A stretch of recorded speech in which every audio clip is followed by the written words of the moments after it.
Welcome back to the Taco Bowler Gaming channel, and we are going to go over at this point technology, Monarch points, and maybe we'll get into some other stuff, but I think technology and Monarch points. So every nation has Monarch Power, and they have technology, and they have ideas. And Monarch Power is the most important thing, I would say, in the game. Money is a possible second. So we have administrative power, we have diplomatic power, and we have military power. And if you hover over the thing up here, sometimes it's called mana. This would be scroll mana, bird mana, and sword mana if you are on Reddit. If you go up here, you can kind of see what is costing us and what is not. You can see our big problem right now is that we have so many subjects as the Ottomans, and we have not adequately raised our diplomatic relations limit to have that many subjects. So that's a problem that we would later deal with if you wanted. You can also see on this screen, the court screen, you can see what you're making. And a yellow means you're losing somewhere, you're losing the ducats, or you're losing that power. So in that case, we're losing 7 power for having too many relations. Another way that you can lose power is you get 1 free policy per power. So we've already used our 1 military policy. If you saw the trade video, that's where we loaded that up. But we have not used any of these. So if I were to try and get both of these to go, now I am losing 1 to policy, right? There was 1 free, but the second one cost me. And so now that has turned yellow as well. You can kind of see what is there. You can recruit advisors, and they will give you, for money, they will give you a certain amount of power each month. So right now, this guy I can actually afford.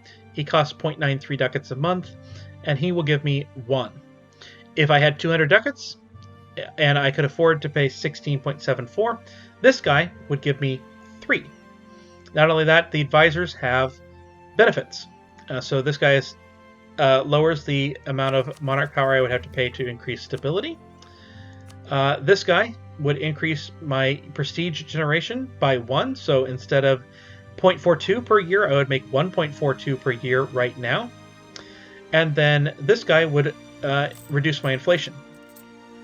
So if I had any inflation, if I had taken a loan or something, at this point in the game you probably have inflation. If you had played from 1444, that guy would help lower it by 0.10 per year.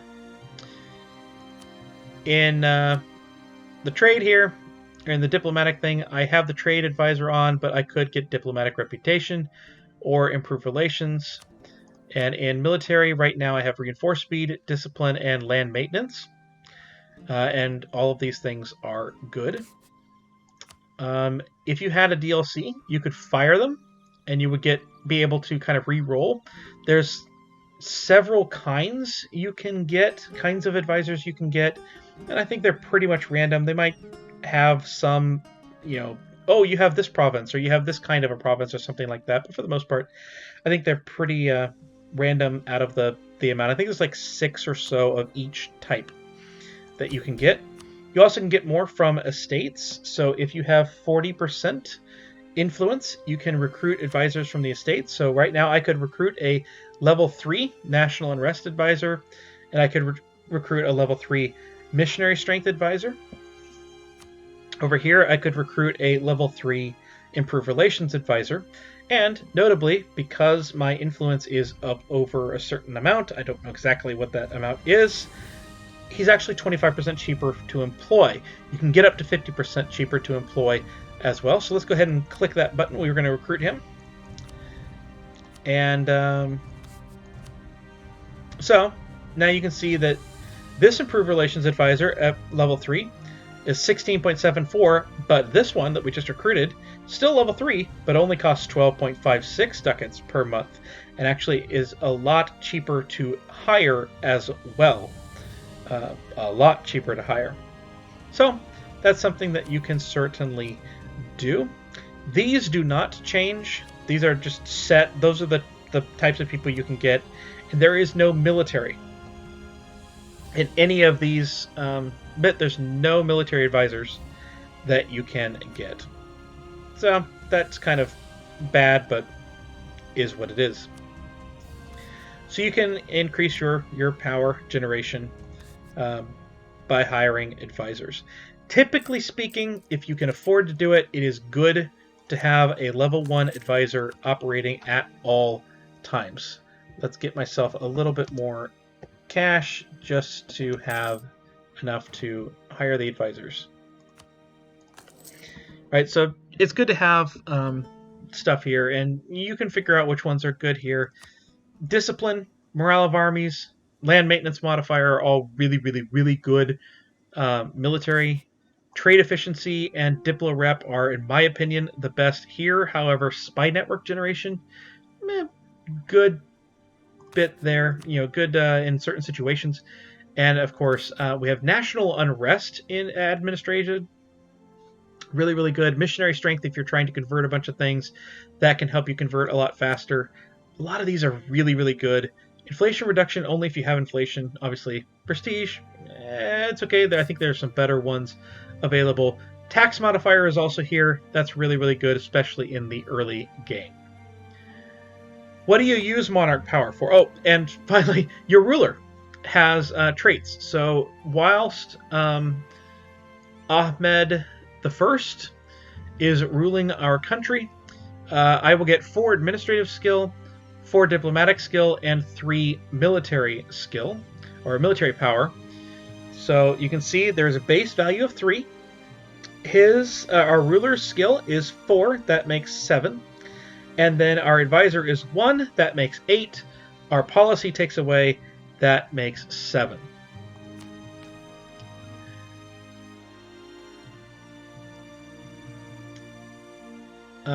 We're supposed to have an empires is so the base, that's what the base does. The base of 3 is from empires. Duchy, like in mostly it's just the HRE princes, gives a base of 1, I want to say, and then a kingdom would be a base of 2. But it could be 2, 3, and should be 4 with an empire. I don't know, but that's where the base comes from, is your government rank. So as you increase your government rank, which you get by development, and you'll get a little pop-up that says you can increase your government rank, then you get more power. The last thing that gives you power is power projection. If you can get that to 50, you can see down there, if you have 50 power projection, you gain +1 each month of each of those things. You gain that by insulting your rivals, embargoing your rivals. Right now, we are embargoing Spain, that's 2. Having long-term rivals, declaring war on your rivals, taking land from your rivals, and humiliating your rival in a peace deal. You can get that way up. You only get 1 of those benefits though, so if you insult 2 of your rivals, you only get the benefit of 1. So that's how you get power projection, or that's how you get power. What do you use it on? Well, you use power in lots of different places. So, for instance, over here, if I wanted to increase stability, that takes power. If I want to core, that takes power. Both of those are administrative power. If I had war exhaustion and I wanted to reduce it, that would cost me diplomatic power. Lots of things cost power. If I want to move my capital, that costs administrative power of, in this case, 700. If I had the DLC and wanted to move my trade capital, that would cost diplomatic power. If I want to annex a vassal, and they actually could do so, you have to have an 190 opinion, that would cost diplomatic power. It costs 554 of it. If I wanted to, if you want to take anything in a war that you don't have a claim on, and you're not yet using the imperialism CB, then everything you take that you don't have a claim on costs you diplomatic power just to take it, and then would cost you administrative power to actually core. If you are attacking a fort, and you, let's see, There. They're sieging. If I'm attacking a fort and I want to barrage it with artillery, which since I'm not Spain, I don't see that button, that costs military power. So all sorts of power that gets needed. If you want to put down rebellions, let's see, it's only my vassals that have any actual problems. Wadi, go here. Go here. If I want to do anything here, harsh treatment costs military power. You have to have 30%, but it costs military power, usually a base of around 50. If I want to recruit a general, that costs military power. If I want to recruit an admiral, that costs diplomatic power. So, like, everything costs power. If I want to develop a province, that costs power. Everything. Well, not everything, but a lot of things cost power. So you spend your power there. But the main place you're going to spend power is on your technology and your ideas. So every idea here, we will talk specifically about what ideas to take or not take, but every idea costs a certain amount of power. You can lower that by a few things, humanist being one. They get an idea cost minus 10, but it's a base of 400 power per idea. And so right now this costs us 321. If I wanted to, I could click right here and spend 321 of my administrative power, and I would get the idea, and I could fill up the administrative idea group. Or I could spend my power somewhere else. Generally speaking, I would core this before I would take an idea, but you know, that's up to you. I would not boost to 1 before I would take an idea. A technology, if you are right on time, costs a base of 600 power. It can be reduced by a bunch of different things, including every idea that you take in that group. So this idea group requires diplomatic power. All 7 of these ideas lowered the diplomatic technology beyond that by a very small amount. Some idea groups also finish with reducing technology. So if I can get administrative all the way over here, it would reduce administrative technology cost by 10%, in addition to all of the ideas from humanist and all of the ideas here. But we have that happening here. 578 power is needed to take the technology. So that's 600 plus or times 16% addition because of institutions. I'll look at institutions here in just a moment. So it's 600 minus 10% because someone nearby already has the next technology, maybe even the next 2 in our kind of European group here. Let's see if that shows.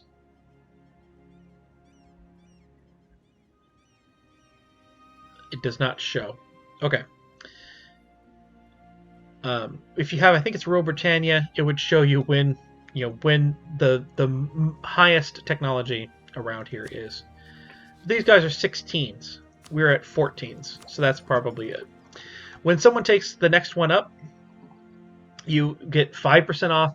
2 up would be 10% off. 3 up would be 20% off, so on and so forth. I'm sure there's a limit. And then it's increased by 16 because we don't have global trade yet. We don't have the institution. You want to take your technology. Military technology you want to be right up to date on.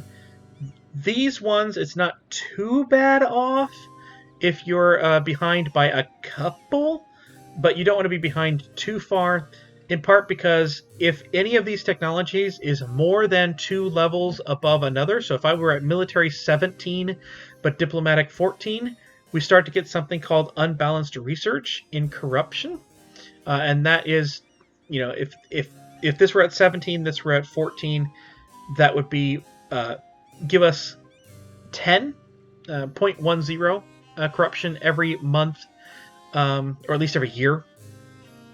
If this were at 18 and this were at 14, then it would be 0.20 and on up from there. So you want to stay ahead in tech. You want to stay up to date, in technology. But it's okay, I guess, to kind of be a little bit behind in administrative and diplomatic, especially if you're going through an idea group. But in military, you want to stay right up to date, and so therefore you want to be at least a couple behind at most in these two, just to kind of prevent losing a bunch of money there. Let's talk about institutions, and then we will be done, I think, with this particular video. So each institution here is a thing. They spawn every 50 years. Feudalism begins. As it is, feudalism begins, but then Renaissance spawns in 1650 or 1450.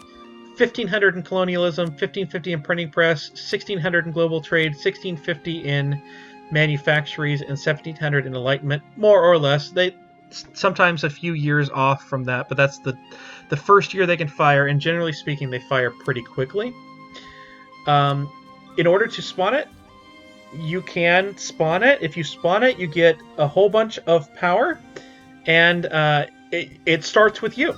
And so you can very quickly embrace it and jump ahead in technology because you don't have that penalty for very long.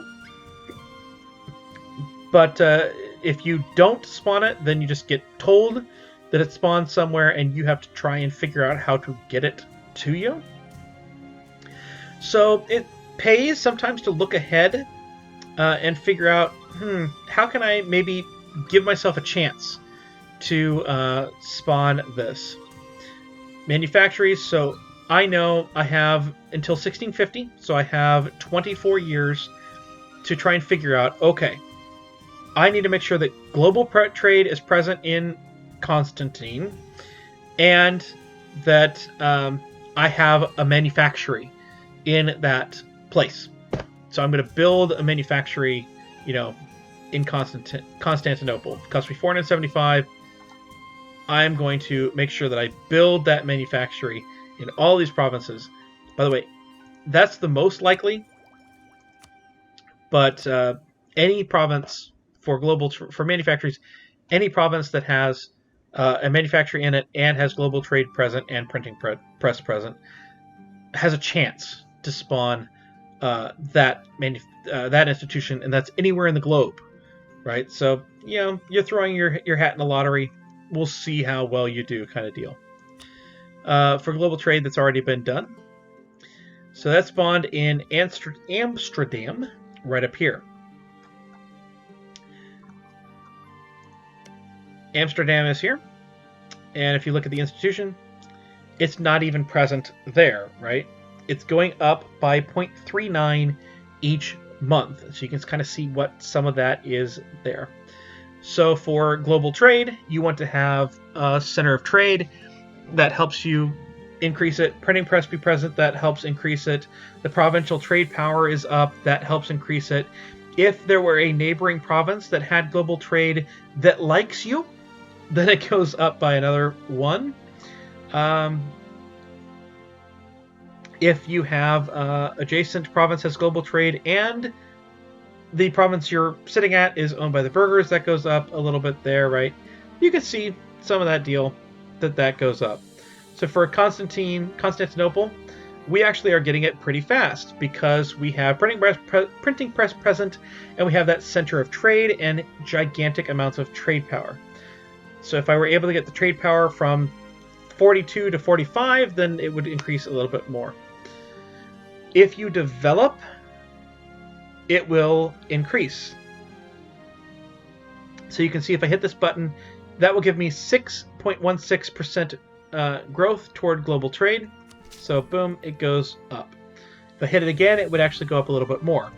Over here, where the development is a lot less, it costs me less, but it would give me a lot less. That would give me only 1.83. One way to potentially get institutions to spawn is to actually develop in a province, all the way, develop as many times as you have to hit the buttons to get that all the way up here, and then you get that nice friendly trade, friendly province nearby modifier of 1, and it starts to spread all around here, and then all around here, and then all around here. In order to embrace an institution, you have to get it present in 10% of your development.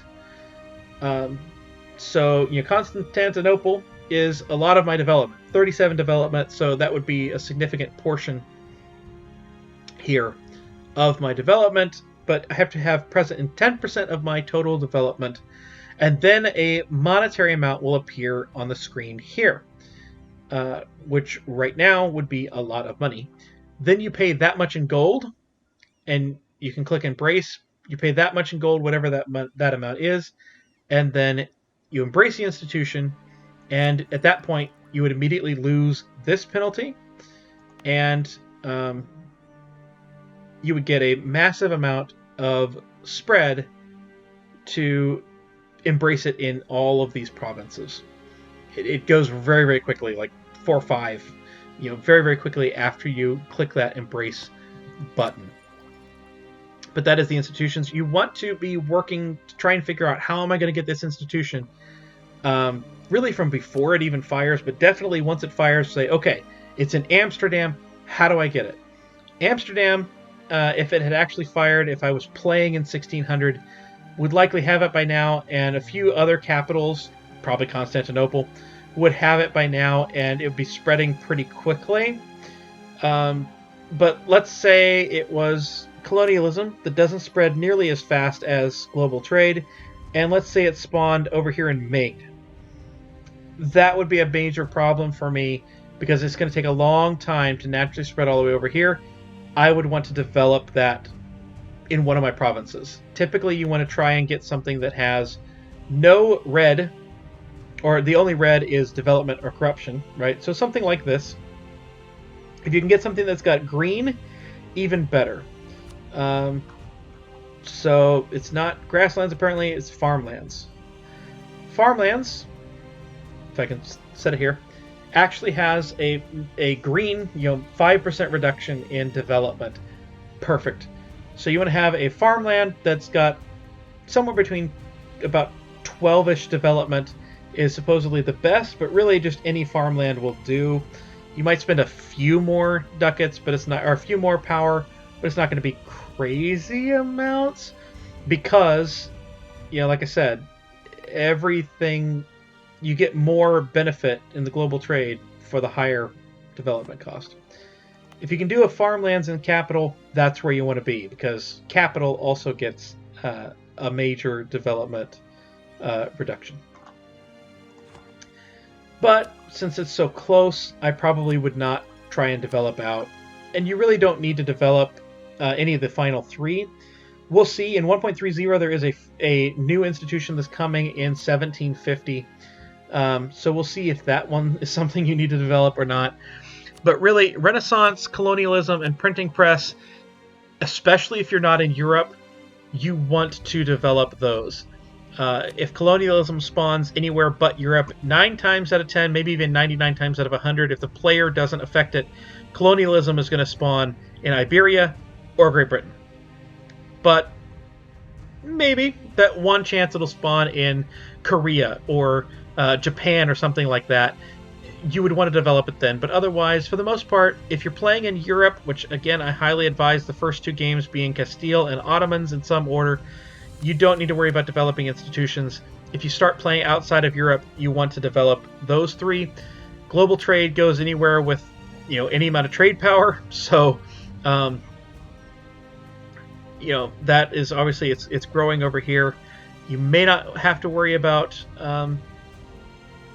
developing that one. Manufactories, any place with a manufactory starts to develop that, and Enlightenment, any place with a library starts to develop that. So you don't need to or starts to spread those. You do not need to use your power to develop those.